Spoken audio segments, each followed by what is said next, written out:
being you and for doing all of the amazing things that you do for us ladies out there. So thank you. I appreciate you being here. Yes, absolutely. I'm so thrilled. I'm ecstatic to be here. And yes, we're going to talk about how all that cool networking BS is no longer applicable and should just go away. It's true. It's true. Dodo bird. Yeah, I love it. And it's going to be, we're going to have so much fun. But first, as always, what do? So we start the show with gratitude, because gratitude can change the world. And if we change if we come into our days feeling grateful for whatever it is, maybe it's your dog, maybe it's the fact you have a home to live in, maybe it's the fact that you have food to eat, maybe it's the fact that you can change the world with an amazing networking group. You know, it's all of the things, but we all have something to be grateful for, and that's what we want to start our show with. Megan, what are you grateful for? I am most grateful for having quit drinking alcohol 4.5 years ago. Woo! As of November 1st, 2017. That is what I am most grateful for today. And, you know, also being able to see the gray areas in life and get them out of my way. Awesome. Awesome. Well, I love that. And that is really a big part of today's show. You know, we all have these amazing stories of where we are now, but really what's amazing in the story is where we came from to get to where we are now, to get healthy and to be able to serve people the way that we are meant to serve, the way that the reason we're here. And so I would say, gosh, I'm grateful for, you know what I'm grateful for? we have this home it's a great home, but there are things about it that we want to change if we wanted to change for years. And so we're taking out all the carpet and we're putting in these big 2x4 tiles. They're huge and they're heavy. They're like 26 pounds a piece. Anyway, I know. You're getting your workout while you're laying them. So we looked into having contractors do the work for us, and it was outrageous. And we're like, we're going to do it ourselves. And so that's what we've been doing on the weekends for a couple of months, and we're still doing. And we have made big strides, and it's so pretty and kind of modern and clean and really fun. And I'm grateful for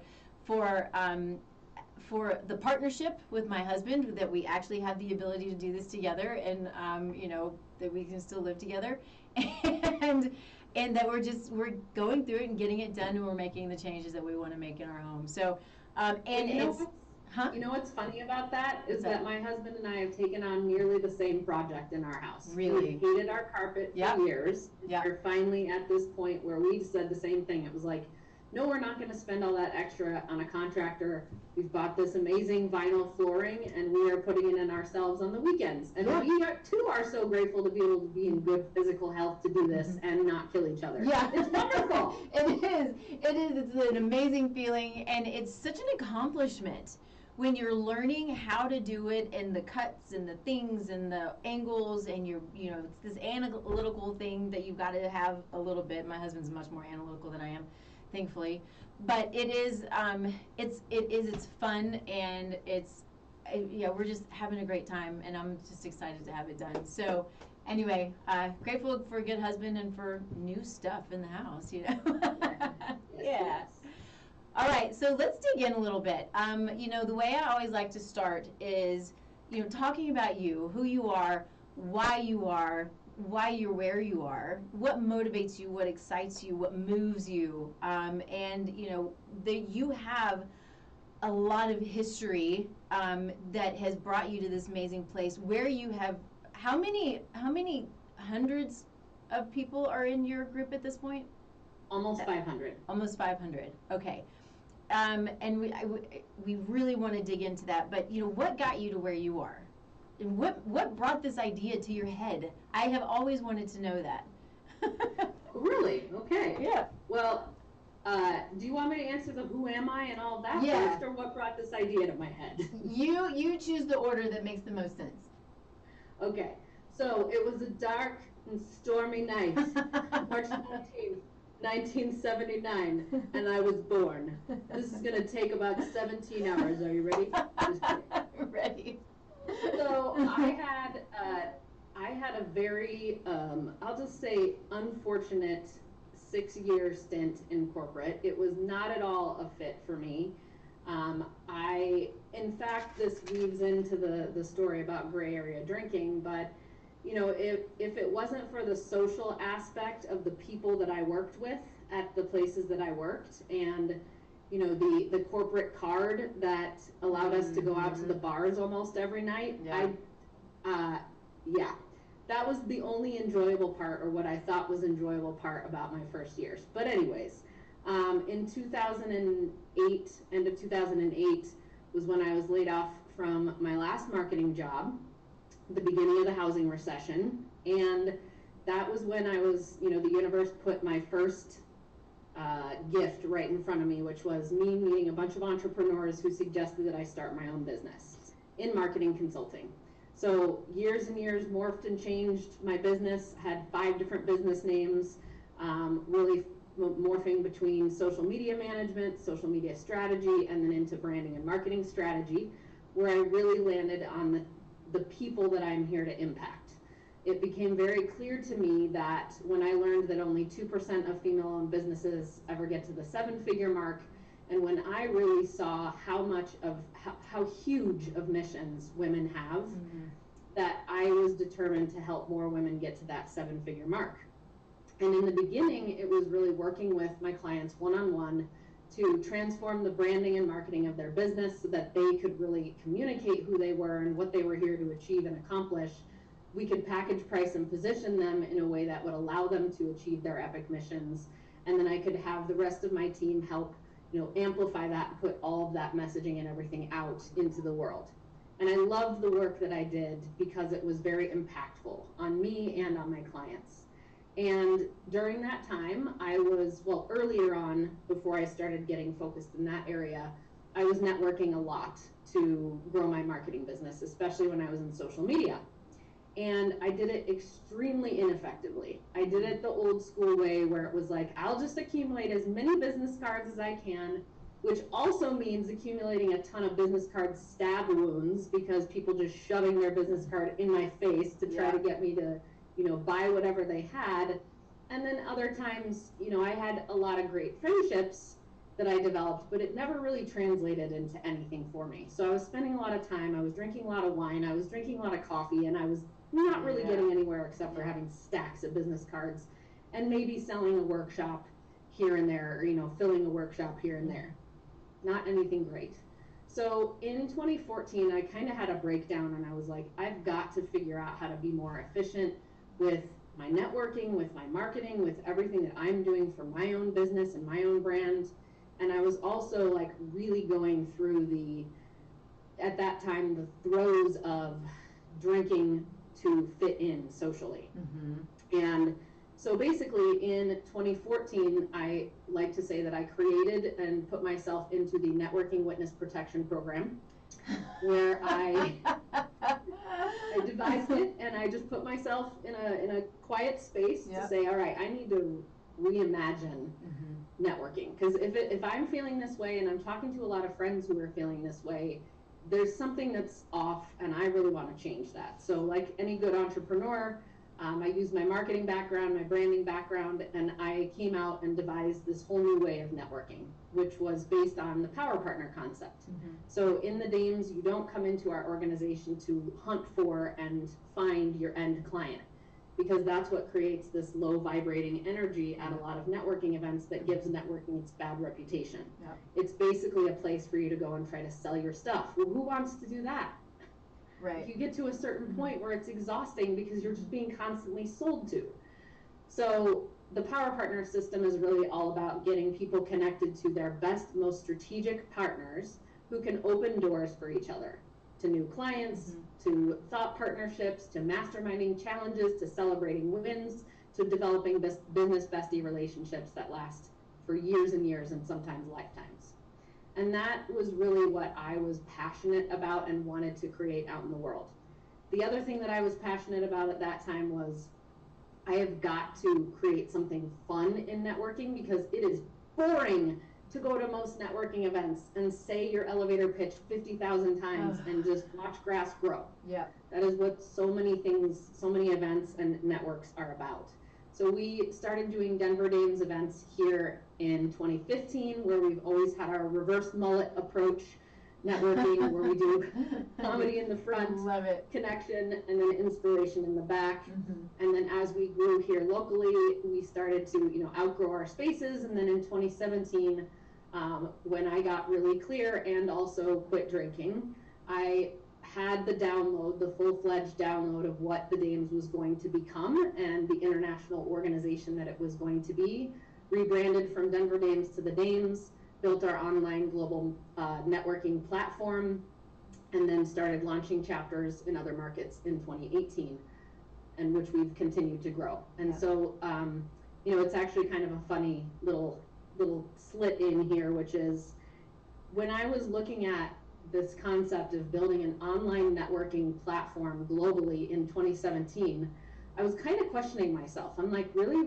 who's going to want to network online? It doesn't really make sense. Everybody loves networking in person. They're all obsessed with in-person everything. And I just knew that I had to trust my intuition on this one, and I built it. And I didn't really know why until I closed my marketing business 12/31/19. Pandemic hit 3 months later. Yep. And I had an online global networking platform that people could join from all over the world. Yep. Then I knew why. Amazing. So everything has changed for me based on removing the gray areas in my life and listening to my intuition, following its words, following its guidance, even when it seems like it's totally wonky and why the heck would I be doing that? And it has brought me to such a beautiful place.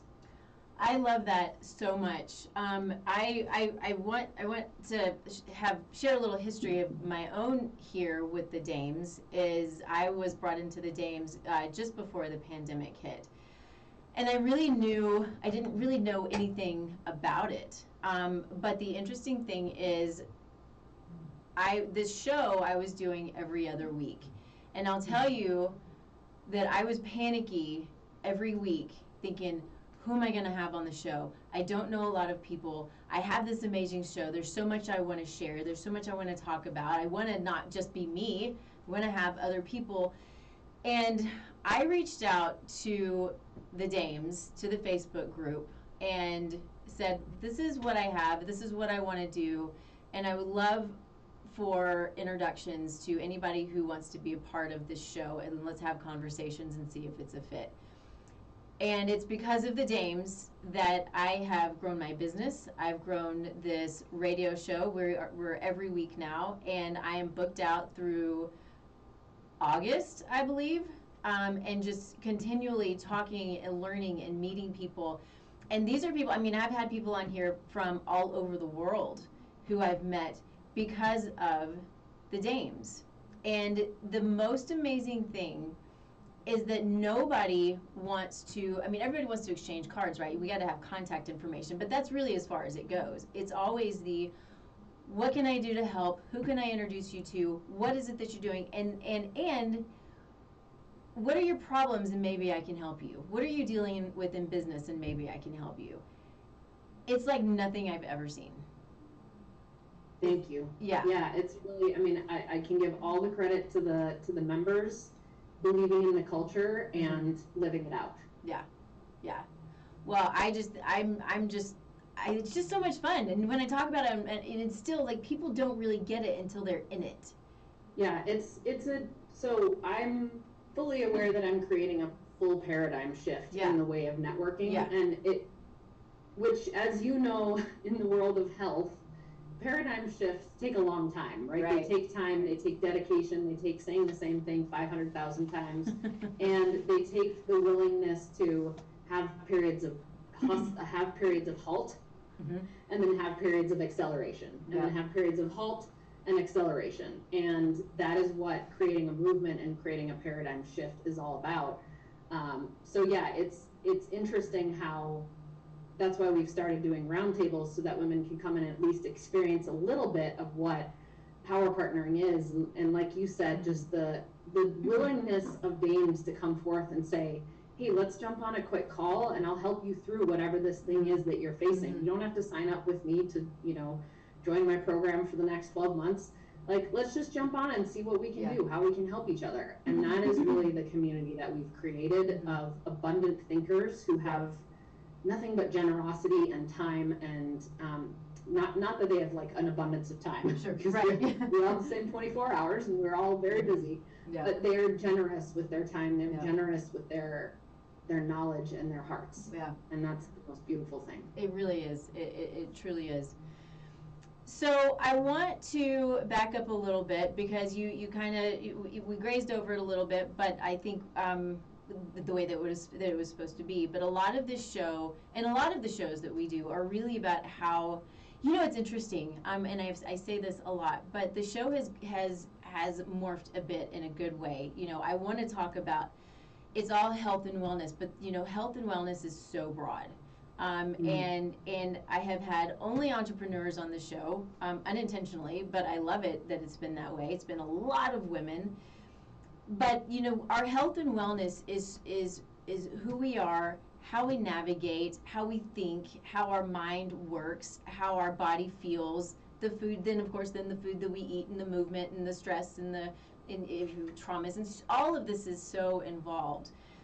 And so in order for probably most everybody who's an entrepreneur or who's alive, in order to get where you are, you go through some junk and it builds you up. It may not feel like building up at the time, but it builds you up. And so a big part of this show is something that I had not heard the term before, but I think many, many, many people relate to it, is the gray area drinking. And then you have taken that also into, what are the gray areas of life that need to be removed? So I want to kind of dive in a little bit to sort of how you discovered that you were a gray area drinker. What got you to the point? What was your, and real quick, I want to let you really dig into this, but the gray area drinking it's not necessarily alcoholism, but it's a place where you are maybe drinking more than you should, maybe doing the blackouts, maybe you don't drink at all on the weekend, during the week, but you're drinking too much on the weekends and you want to stop, and sometimes you do, and then you go back to it. So it's this interesting place where, especially people who are social and are networking and trying to build businesses and all these things, drinking is so social. So I'm rambling, but want to get your story and how all of this came, where you came from with that. Does that make sense? Uh-oh. Hold on. I can't hear you. That was probably me. Did it now? Okay. Now? Yep, we're good. Okay. I'll try to give the shortest version possible. So without, with also explaining all this, because it's a lot. But I would start back, let's say, early on when I was starting my own business. It's like I said, in my corporate career, it was a lot of drinking. There was a lot of, that was like the social activity of, especially the banking world when I was in there, was everybody goes out after work and drinks on the corporate card. And it's extremely embedded into our professional society, drinking. And especially drinking with your team, companies providing alcohol at functions and events, companies taking their employees out for dinner and copious amounts of alcohol.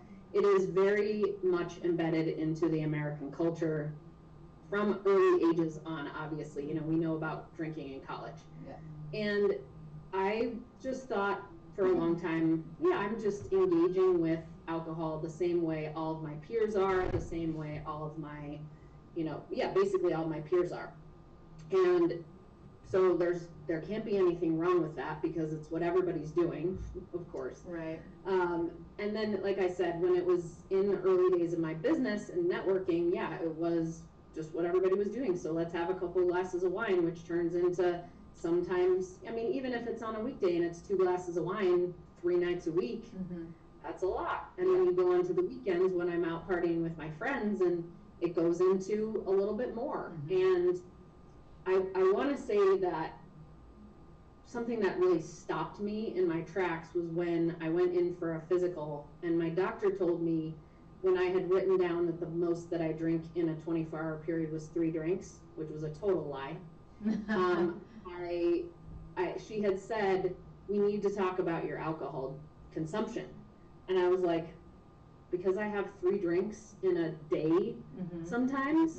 And she was like, actually, if women have more than, and I don't remember the exact amount of ounces, but basically more than 2 drinks in a 24-hour period, you're considered to be over drinking. You're considered to be moving into the territory and the zone of drinking too much. Like, that is where you start to get into the right. type area. And I'm like, oh my gosh. Like, thinking about my friends, thinking about my, like, other people in my communities, and just thinking about how that is like nothing. Right. And so that was one of those moments that just kind of hit me.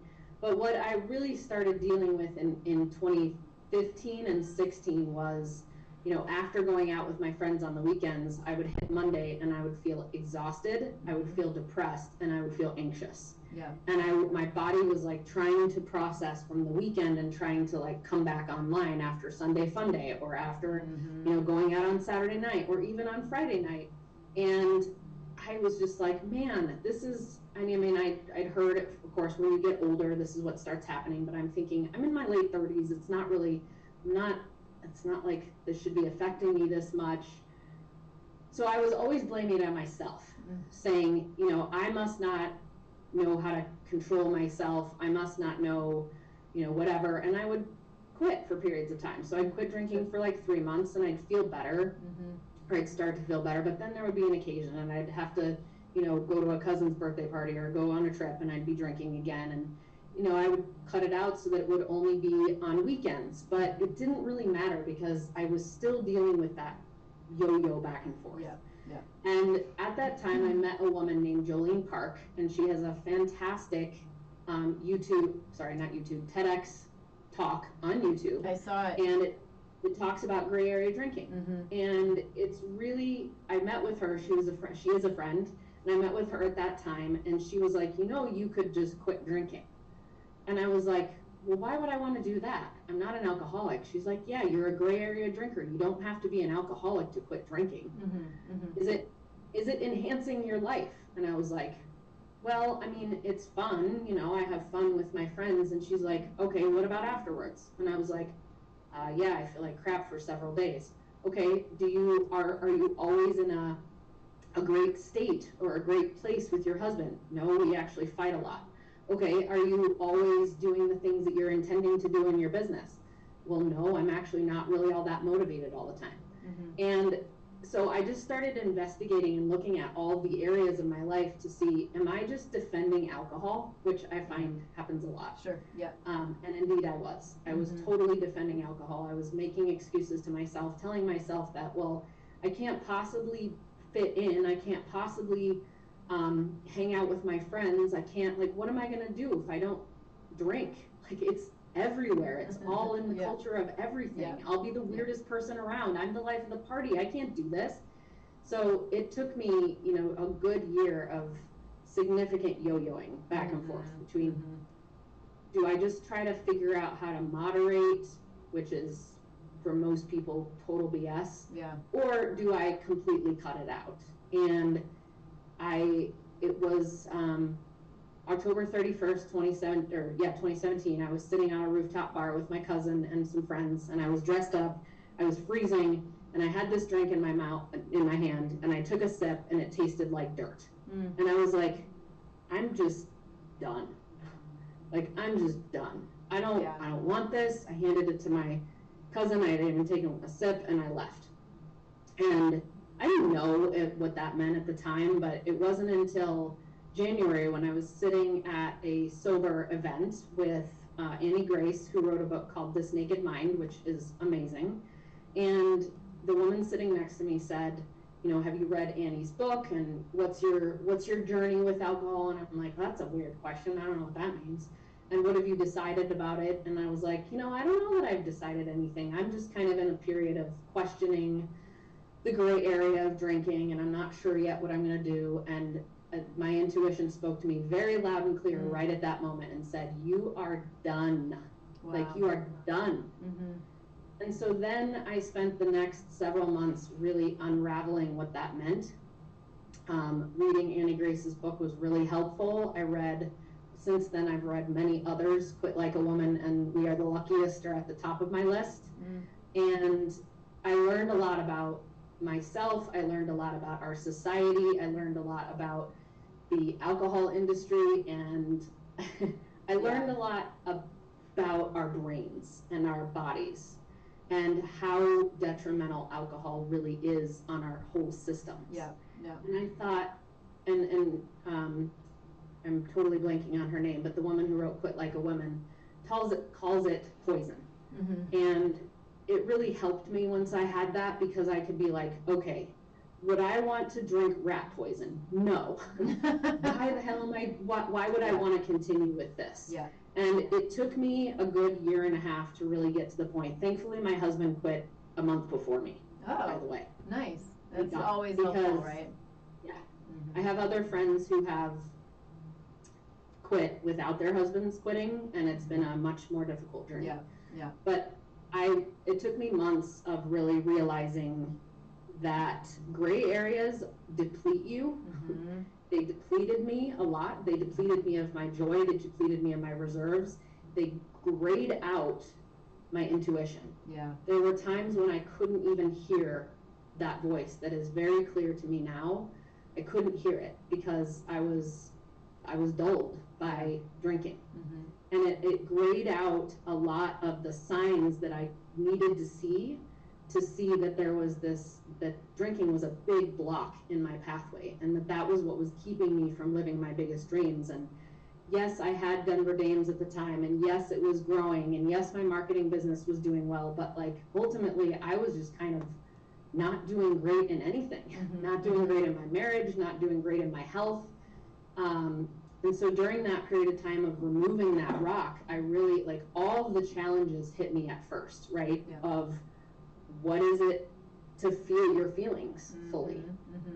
What is it to remove all the proteins that your body creates to digest and process alcohol? What is it to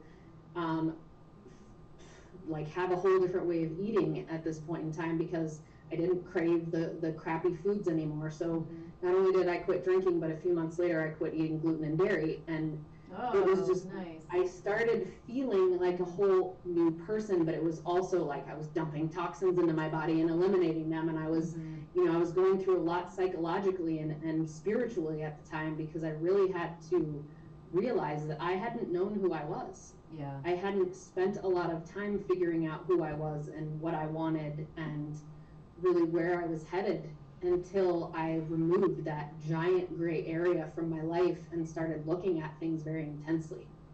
And I think that is why a lot of people don't do it. Don't quit drinking when they're a gray area drinker, because it's really hard. When you're an alcoholic and someone tells you it's a matter of life or death, or you're court mandated to quit drinking, or whatever, it's like that hard stop of like, you've got to stop this is one thing, then your own inner choice, like, this is not working for me, right? And I want to live a better life, and I don't know what that's going to look like. And yeah, I didn't go out with my friends for a good 6 months after. It was probably longer than that. Wow. After I quit drinking, and my social life very much changed. My husband's and my relationship got so much better because we were being able to speak about things when we weren't, letting our altered state create fights. Yeah. But it changed a lot for me, and I didn't network. I was going inside for a lot of things during that period of time, and really working on myself and working on the business and working on everything else. But yeah, that was an intense period of time. Yeah. I was doing some reading, and so much of this, and this is not everyone, but again, I think that so many people, whether they like it or not, relate. And so much of it too is, because you kind of hit the nail on the head, it's this emotional letting loose which is a problem that you need something to let loose emotionally. But, at this point, too, we have gone, I saw a stat, but we have gone with the whole pandemic, which has been madness in so many ways. But people just went, either they came in and just stopped and took care of themselves like you did, or they just went way off the edge. And so in 2020, alcohol sales increased by 54% in March, and online alcohol sales were up by 477% towards the end of April compared to the year before. What? I mean, it's crazy to think that, but we have this place that we've now been put in where we are, we have more anxiety, more frustration, more depression, more loneliness. And what are we doing? If we're already in that place where we're trying to numb those feelings, we're drinking more, and we're drinking more, and we're drinking more, and we're drinking by ourselves.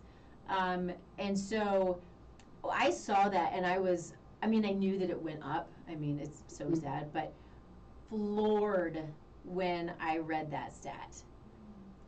Yeah. What do you even do with that?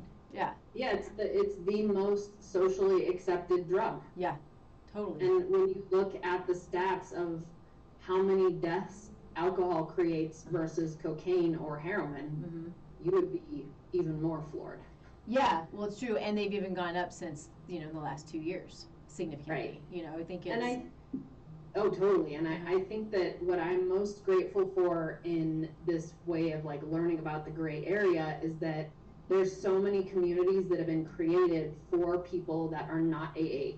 A lot of people have a lot of issues with AA and the rigidity of it, the calling yourself, labeling yourself an alcoholic for the rest of your life. There's a lot of things that just don't resonate with people. Understandably, just like networking, it's a 100-plus-year-old system that's been around, and we're trying to apply it to modern day. It's like, for God's sakes, let's innovate. Yeah.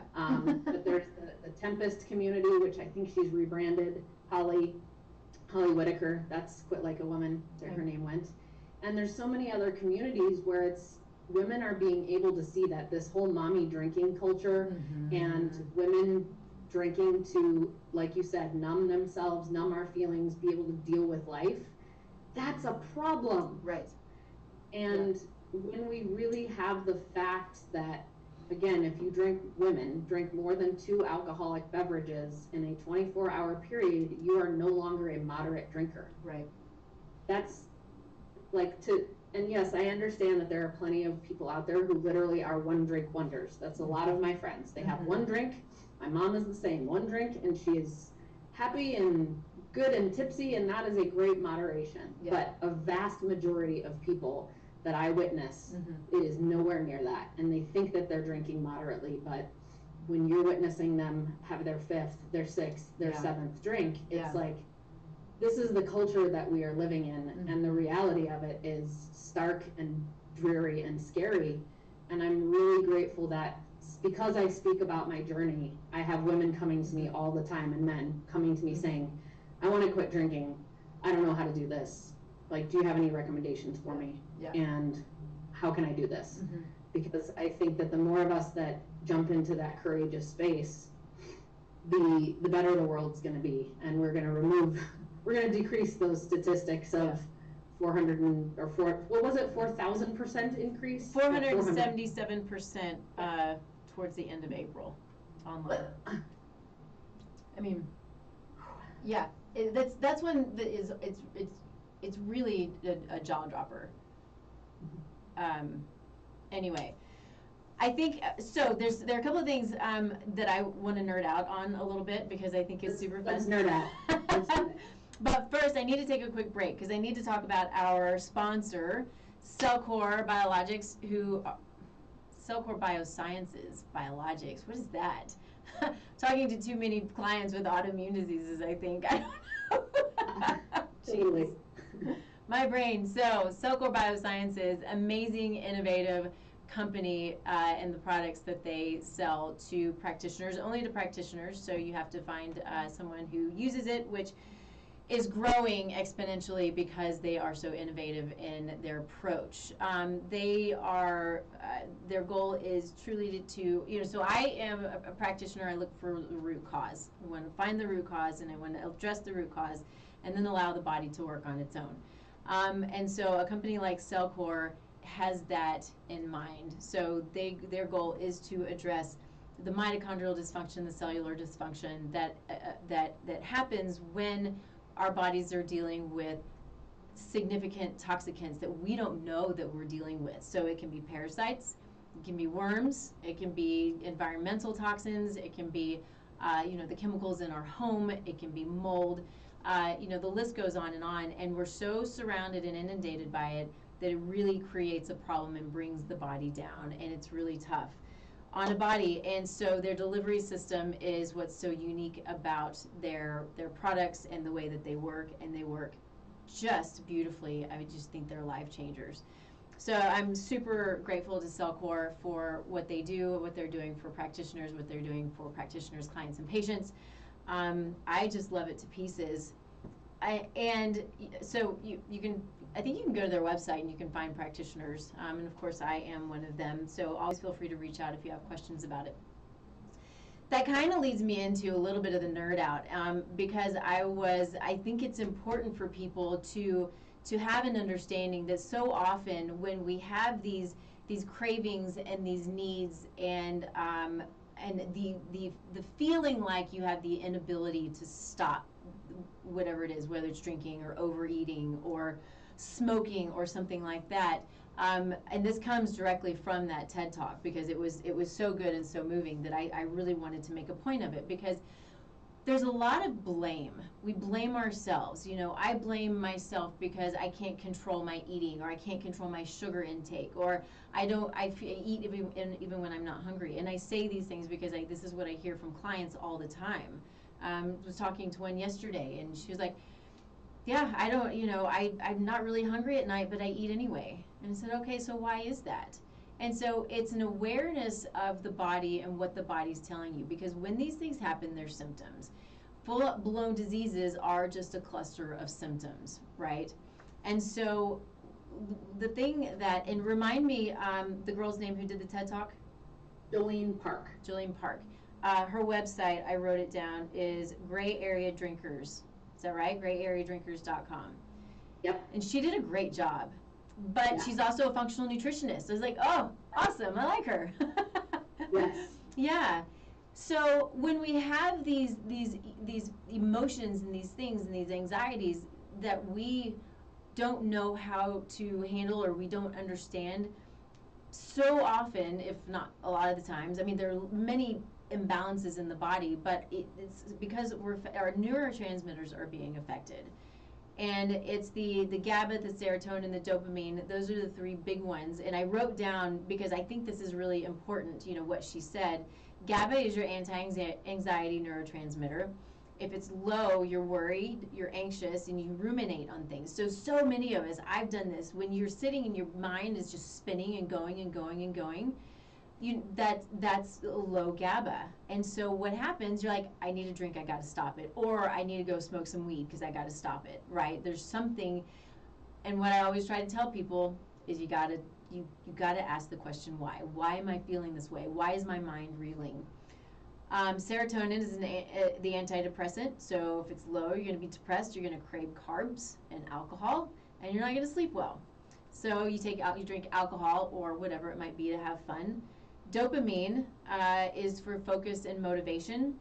And so it's hard to, if it's low, it's hard to stay on track and hard to move forward with your goals. And so you use alcohol to connect and engage, or whatever your thing might be. And so so say you're at a networking meeting, right? Any random networking meeting where you have alcohol. And you think about your friends and your family maybe, and the reasons why they go and they're doing the networking and they're drinking, and what they're typically like, and what are their emotions like. There are reasons behind it, and when you're able to support neurotransmitters, which we can do nutritionally as well as by physically going out and grounding and being in nature, and meditating and praying, but eating protein. Protein is a building block for neurotransmitters or the amino acids, and essential fatty acids. So all of these things that we do in life that are healthy are the things that help us build our neurotransmitters and then help us to get beyond those things that are creating the problem for us, like the gray area drinking. Right. Yeah. So I thought that was just, I found it so interesting to put those things together, because my hope is somebody who's listening, one or all of those things, they went, oh, okay, I get it, and there's something that I can do about it. Yeah, and what I loved about what you said was you said you encourage your clients to pause. At what point do you encourage them to pause and ask? I forgot what you said. So it's pretty immediate, so the conversation that I had last night specifically was, we're going through what is going on day to day, what are the foods you're eating, when are you eating, why are you eating, I get as detailed as possible. It's a 2-hour meeting in my first meeting, so we're really digging in. And it was when she said, so, I go home and I eat, I'm not really hungry, but I eat, and it was tell me why. So it's immediately, let's sit back and let's think, and let's I don't want to let it pass. I want to think about it, and I want to talk about it, and I want there to be a realization and I guess that's it. It's the realization, and then we can build off of that. Right. So it's noticing that habit that we have that's ingrained, that is in between stimulus and action. Right. So it's like we have a certain feeling or a certain thing that comes up in us, and our habit that has been formed is grab for a glass of wine, grab for a joint, grab for food, grab for more work, grab for whatever, instead of, oh, there's that stimulus again. Now what is my choice, my conscious and aware choice? That right there, that nanosecond of a period of time, is what you really get clear on and focus on when you're quitting drinking or smoking or anything. Yeah. Because you start to see, and anger management, same thing. You start to see the need to elongate that nanosecond so that you can break it down and see, okay, all right, here, I've felt this stimulus. Now what am I feeling inside right now? What is my current feeling? Oh, I'm feeling sad about something, or oh, I'm starting to feel frustrated about something. Okay, well, that is what is actually causing you to grab for that thing that is your comfort blanket, that's your coping mechanism. Right. And then you get to say, okay, if I can stop that response and stop I'm grabbing for XYZ, and start looking more deeply inside and saying, okay, what is it that I actually need? What would really be helpful for me right now? Would it be to go outside for a walk? Would it be to go call a friend? This is why AA has sponsors. I mean, you're supposed to call people when you're starting to feel that, but there are so many things that we can do to break that neural pathway and say, okay, here's a new one. When I start to feel anxious at a networking event, I'm going to go ask for a soda, water, and then not a soda.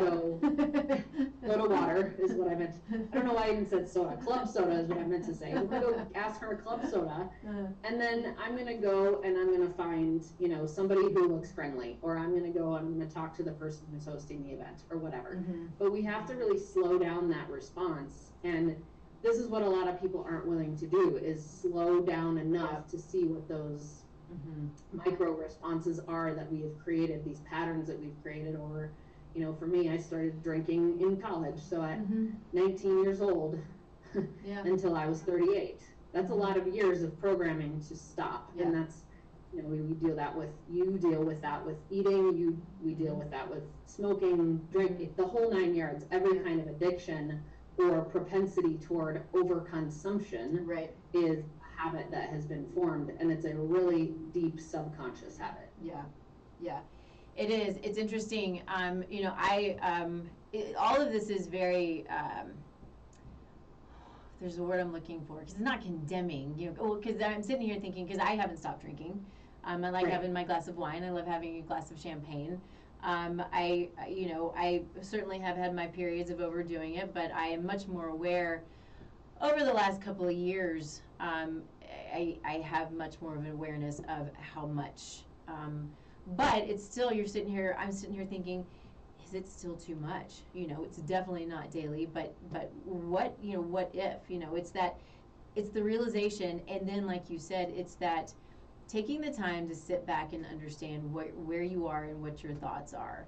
And I appreciate that, and I hope that if anybody takes anything from this, it's that sit back and learn what your body's telling you. Understand what your body, your mind, that it is, it's almost the Pavlov's dog, and I noticed this earlier in life, but it's okay. We're going through the week, and it's Thursday. Thursday's not Friday. Thursday's not Saturday, but it's Thursday. We're gonna go have a drink, We're gonna go do happy hour, and so it does become this repetitive. It's just what you do, and that's what everybody does, especially when you have all your friends doing it and you have a good time. But taking a step back, and one of the things that I wanted to say is, when it comes to anxiety, one of the best things to do is to breathe. Do that deep belly breathing, because when you do the deep belly breathing, it tends to really calm that anxiety. It also boosts your neurotransmitters. Then the three things that deplete your neurotransmitters are going to be anything that are in overconsumption. It's going to be drinking, it's going to be eating, and it's going to be smoking, and these things that are more damaging. Plus, they're poisons. Yeah. Yeah. And only you know if you are over consuming. Right. And only like before I actually quit, I had that nagging voice in the back of my head that I just was like, shut up. Yeah. Don't talk to me. I don't want to hear you. And I would defend the heck out of drinking, alcohol, the whole thing. Mm-hmm. Don't talk to me. I don't want to hear you. Yes, I understand. And I was having even spiritual feathers, which started in like 2010, and then it became like a little bit more of a pat on the head, and then it became, oh my gosh, here's a giant gust of wind, and then it became a giant crack over the head. Yeah. And it was these things that were messages that were being sent to me to be like, this is an area you need to look at. This is the rock that is right in front of your pathway. And just to show that, if it hadn't have made a big impact on my life after I quit, it could have been a very different situation. I could have been like, all right, well, I'll just figure out how to moderate. But everything changed. The proof was everywhere. Yeah. My business doubled. The dames exploded. Yeah. My husband's and my relationship changed. I lost 15 pounds that I've never regained. There were so many things for me that changed, and that's not unanimous across the board, because a lot of people have issues with going to sugar after. Right. I went to workaholism. Yeah. So there was another gray area of, working way too much, which is the other gray area that I've been removing in my work life. And we start to figure out what our new coping mechanisms are, so for some people it's getting really deeply into spirituality, getting into meditation, getting into breath work, getting into, some people they get really geeked out, nerd out like on nutrition, or, they start geeking out and nerding out on working out. There's a lot of positive coping mechanisms that we can realize are much better choices for us if we know that is true for us. And I just know that if anybody ever talks, like when I talk about alcohol and I talk about the reason that I quit, and if people say to me immediately, oh, well, I don't need to quit, I don't have a problem. There's nothing that I don't have a problem. There's I'm not the person who has a problem. They keep talking and talking. Yeah. It's like, you are talking yourself out of this. It doesn't affect me at all. But if you have that feeling inside of yourself, anyone who's listening, that could be something that you might want to look into and say, okay, is this serving me? Is it helping me get to where I'm really headed into the epic mission that I have to achieve in my life? Or is it hindering me from that? Yeah. Workaholism was hindering me as well. Well, working days a week was not as good as working 4. Yeah, well, and that was gonna kind of be a lead-in, is, or my next thought or question is, you talk about then your coping mechanisms and your other gray areas in life and in business, and so did you say you went to working 6 days a week? Is that what you were doing? I was already working 6 days a week, but now it was, I could get more done because I didn't have the blurry mind. Yeah, so I just continued to work Monday through Friday and Sunday. And I continued to run two businesses simultaneously, and I got to definite points where it was like I was getting those spiritual nods of, hey, you're working too much. Hey, you're just avoiding everything, all the feelings in another way now. Hey, you're ignoring the things that are trying to come through so that you can know the truth about yourself, and you're now just working through them because you get in work mode and your brain focuses on that, and you don't have to feel your feelings. And so it really just, I realized probably a year afterwards, probably wasn't even until 2019. It wasn't until 2019 that I realized that I had moved right into working too much, and